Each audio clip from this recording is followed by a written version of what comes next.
Hi, I'm Rob Millen, and we're back in conversation with well-respected certified trauma practitioner Michelle Smith. Michelle, I was looking at your extensive resume today, and I was impressed not only with your years of experience, but noted that you had a graduate certificate at the master's level in complex trauma. You apply your education and your many years' experience as founder and president of Aaron Society, a nonprofit corporation organization that provides free peer education support and work education, peer support, and workshops for trauma sufferers. It's a way of you giving back to the community, which we much appreciate, Michelle. Welcome back. Thank you. It's nice to see you again, Rob. Michelle, in previous interviews, we've covered the definition of collective trauma and the relevance of community, large and small, and also the effect of individual lockdown measures. Can we maybe ask you to tie this up for us by asking why so many of the obvious repercussions of lockdown measures seem to be ignored by some? Even in the face of well-publicized mental health professionals, the repeated warnings and the very strong rising evidence, some are still calling for even stricter lockdown measures. How do you respond to that? Well, firstly, we have established that the very basis of trauma is fear. So whether that's actually recognized by the sufferer or not, it is fear. So let me ask you, if you could imagine just for a moment, you're at the beach and you look out over the water and you see someone drowning.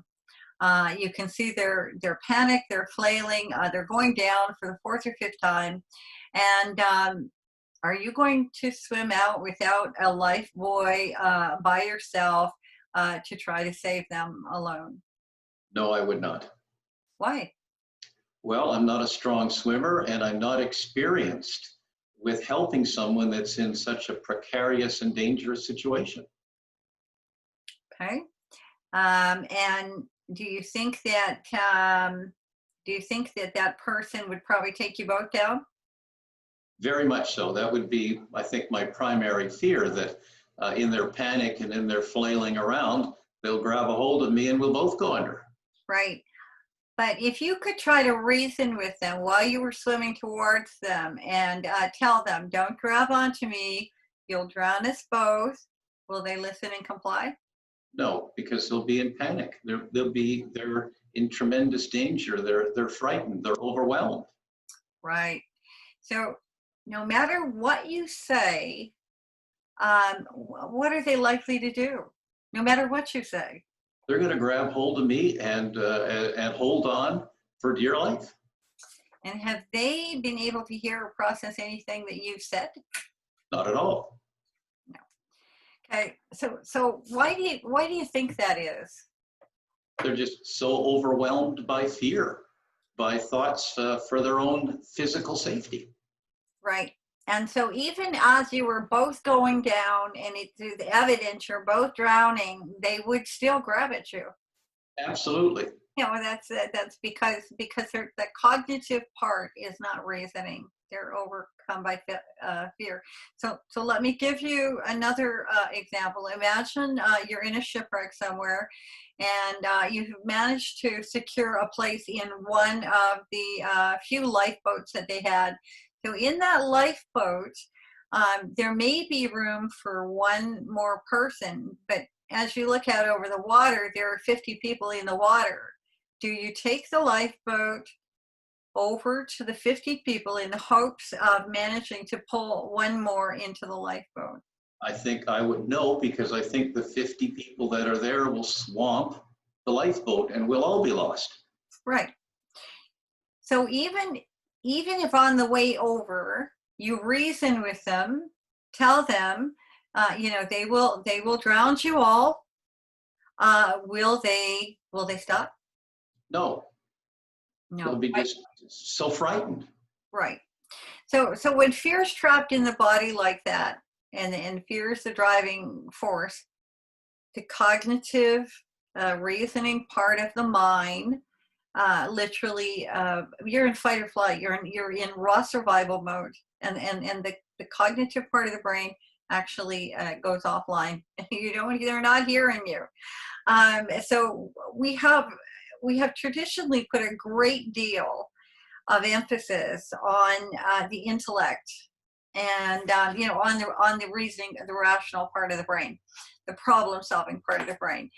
It is important, without a doubt, but it tends to go offline or become inaccessible when fear takes over the emotional brain and the nervous system. And so it gets stuck. The fear gets stuck, and it will not make it through the processes to the rational part where a narrative is formed, and you can sort of say, oh, I've got this story. It's going to circle that emotional part of the brain like water in a drain.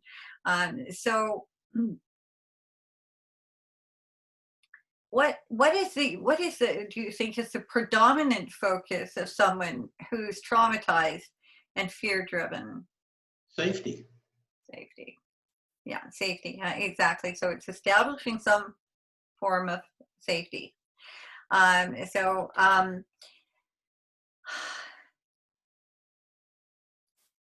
as we discussed before, we're very traumatized generation of people who are still feeling the effects of generational trauma as well. Not the actual trauma, but the symptoms of the trauma. We are actually feeling the effects of the symptoms of the trauma. And as I stated before, you do not have to be where that trauma is, or you can hear about it. It can become generational and so on to feel the effects of trauma. So for many who have been traumatized before, the brain may not always separate those traumas apart. The system will just react. Being born into a wounded world and being subject to multiple traumas, including world events, as we talked about before, leaves us sometimes compensating for trauma in a very fragmented way, and that seems normal to us. And so dissociation and fragmentation are protective processes that allow us to keep that which is overwhelming and we're unable to deal with at bay to a certain degree, but it's still a part of us. It doesn't, just because it's a fragmented part does not mean it's not a part of us.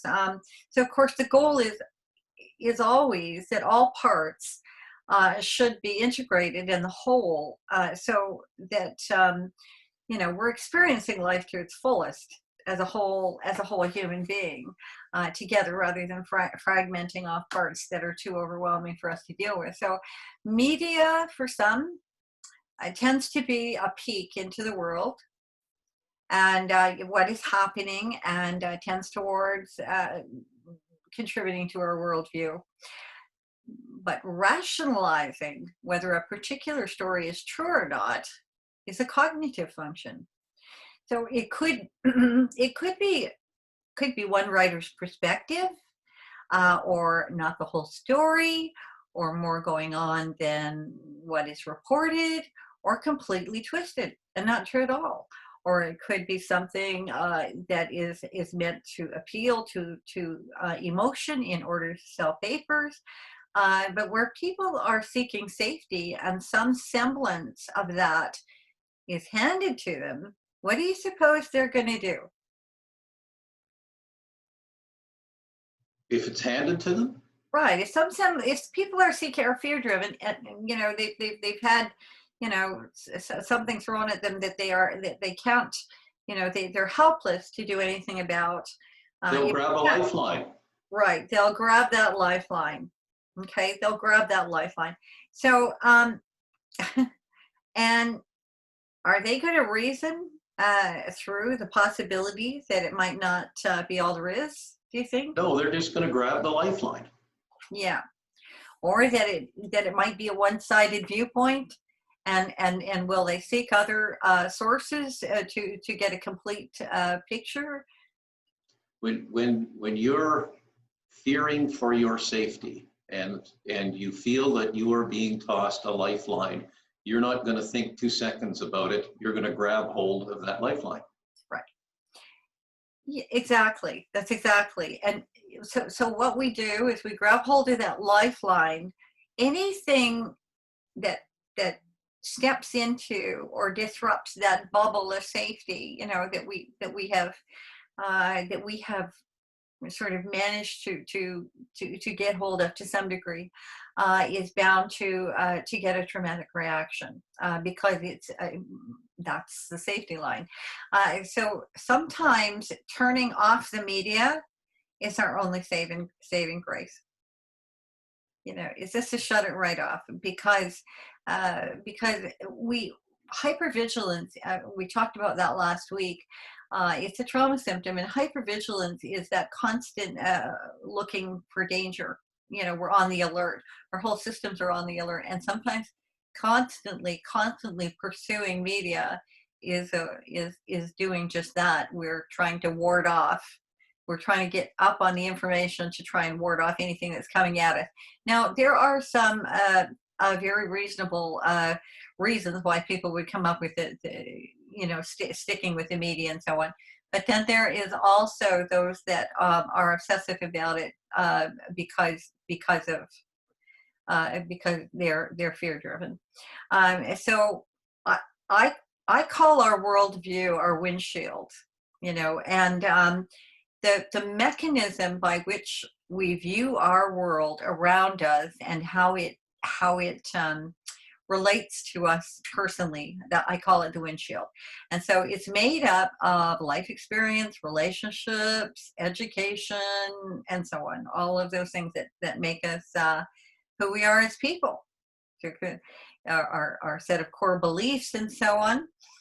Our windshields are cracked and often fragmented. That no one has 100% accurate perception of what's going on around us, because everything is going to be perceived through the experience of the observer. Everything. And so we just don't have 100%, accuracy rate. 100% take on the situation.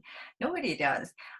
We're all relating this to our own personal experience. So trauma tends to crack that windshield and sometimes shatters it altogether, especially if you had an unexpected, really a blunt force trauma. The problem is, for the most part, we're not aware of it. We may be aware, if we have a sudden blunt force trauma, that we have been traumatized.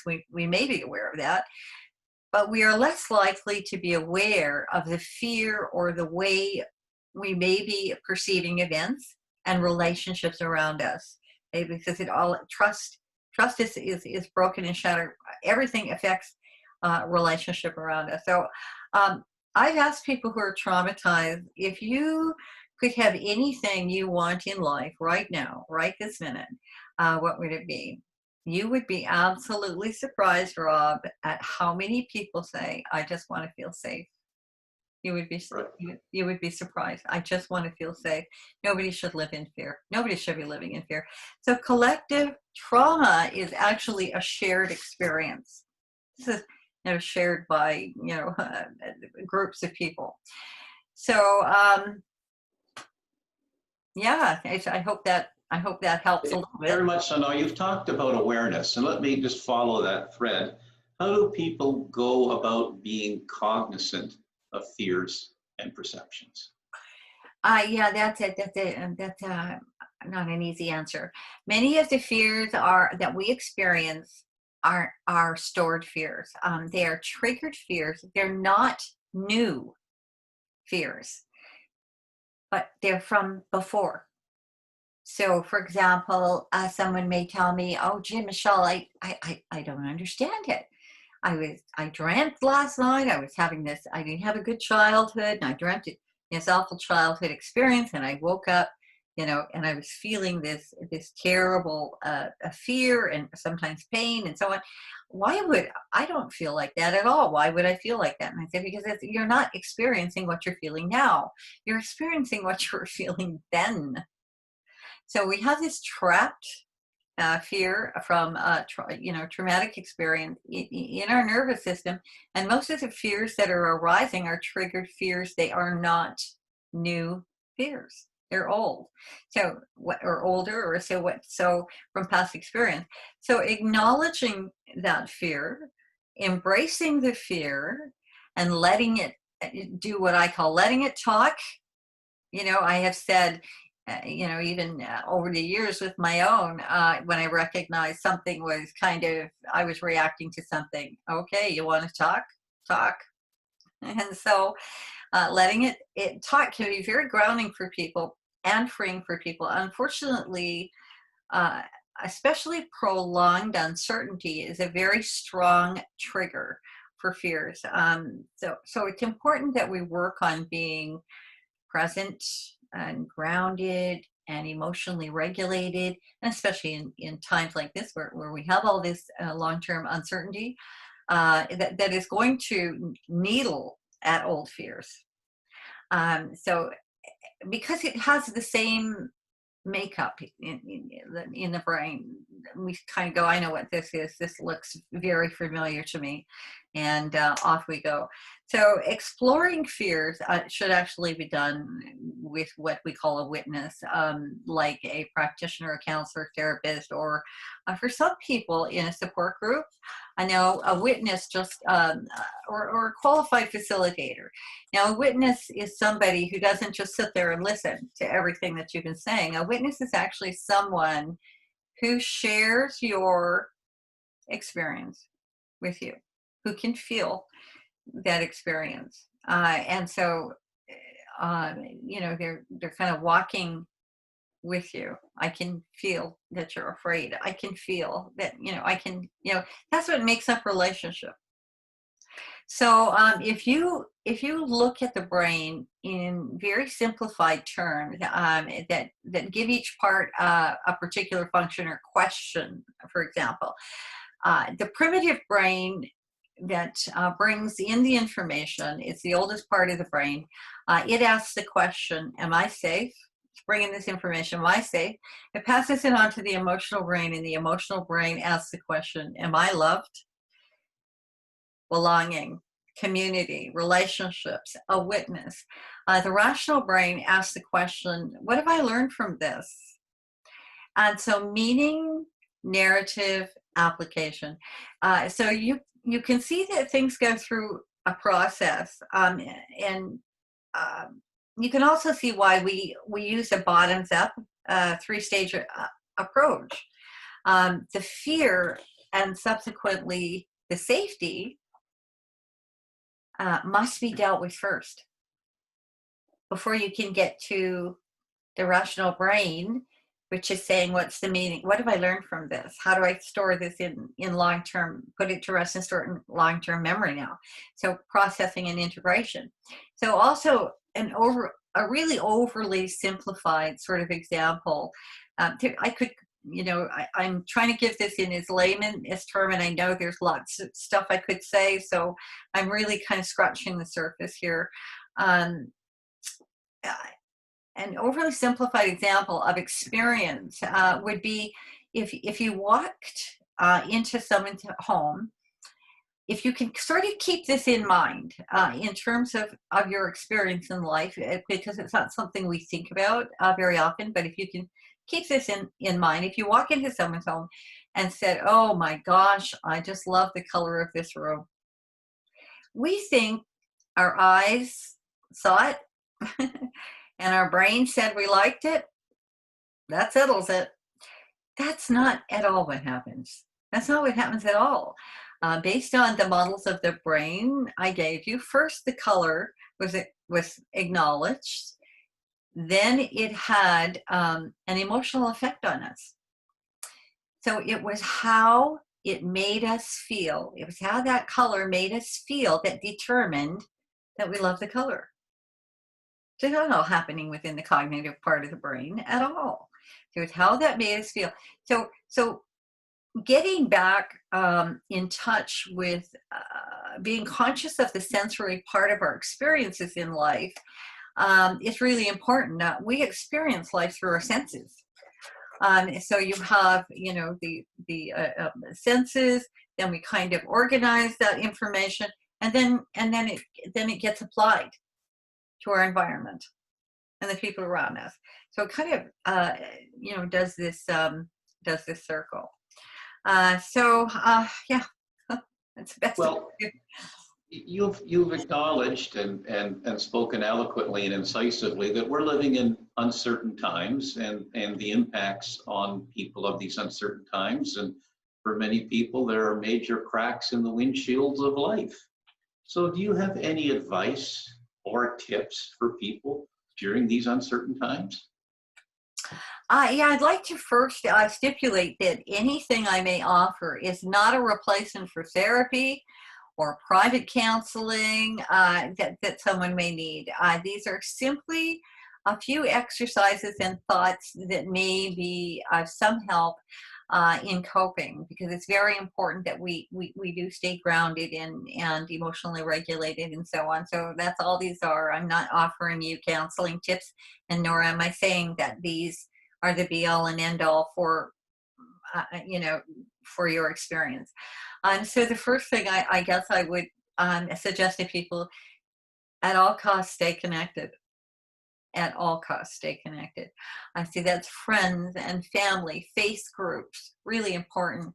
You will find most people that are well versed in trauma are asking about people's spiritual life, because we actually find that what people are grounded in really does play a part in their resilience. So you have faith groups, support groups, co-workers, etc. Stay connected. There's nothing stopping anyone from attending smaller groups or having someone over for dinner or a coffee or tea, or going to the beach and having your chairs apart and having coffee. There's nothing. So stay connected. Make sure that you do so. And if it's not so much the number of relationships as it is the meaningfulness of those relationships that's relative.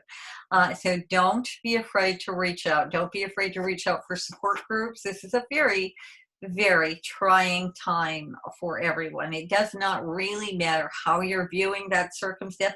Please be kind also to people that are viewing this differently than you are.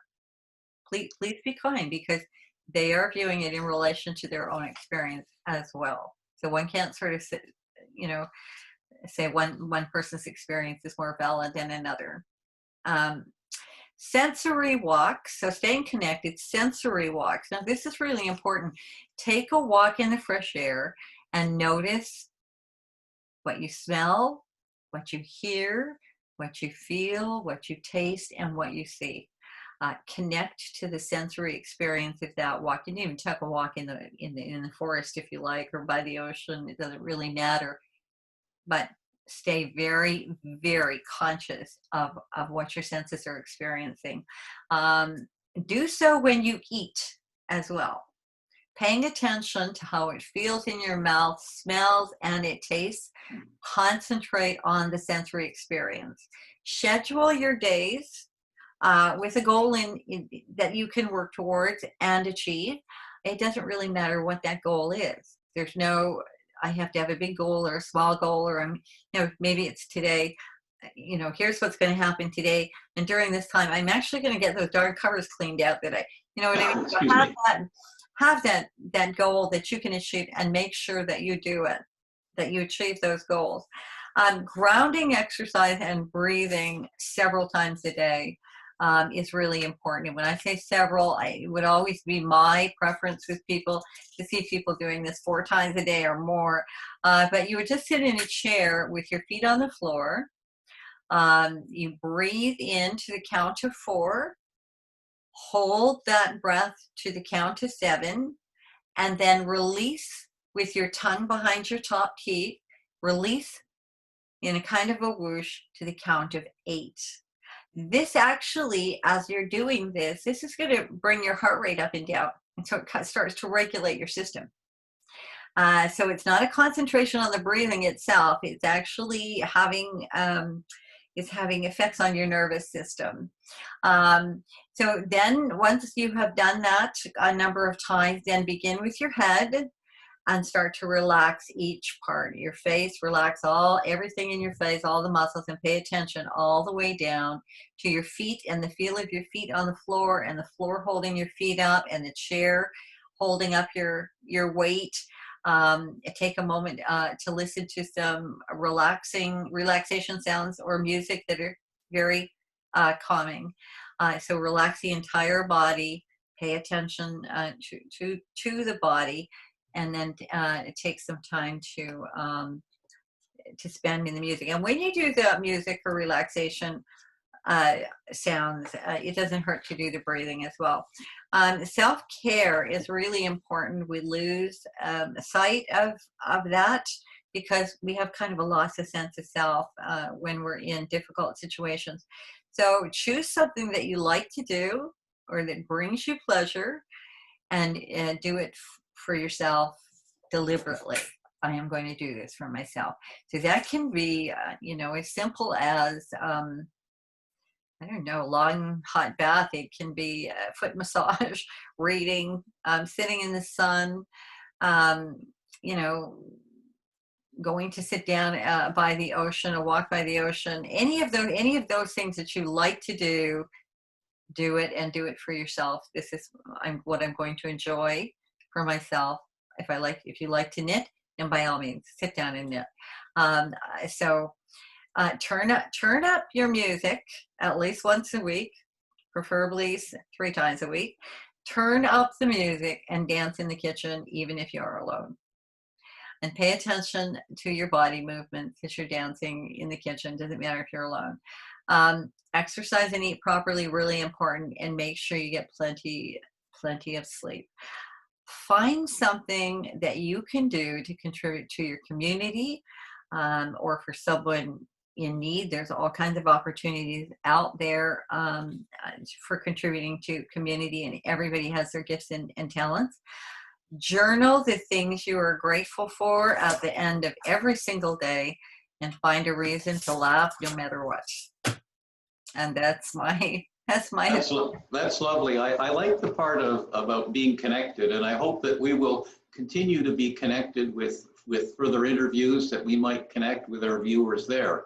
In the meantime, again, Michelle, thank you for sharing with us. We appreciate the work that you do helping people navigate their traumatic experience, and the work that you're doing, your dedicated work with Erin's Society. If people would like to connect with Michelle and learn more about Erin's Society, you can contact Michelle at her website, traumapractitioner.com, and click on the link to Erin's Society, or go to the Erin's Society website, which is Erin's Society, FocusOnTrauma.com. But there's 2 S's there, 1 S in Erin's and 1 S in Society. So Erin's Society, FocusOnTrauma.com. Thank you again, Michelle. My pleasure. Good luck, everybody. And hopefully I'll see you soon. Take care. Bye-bye.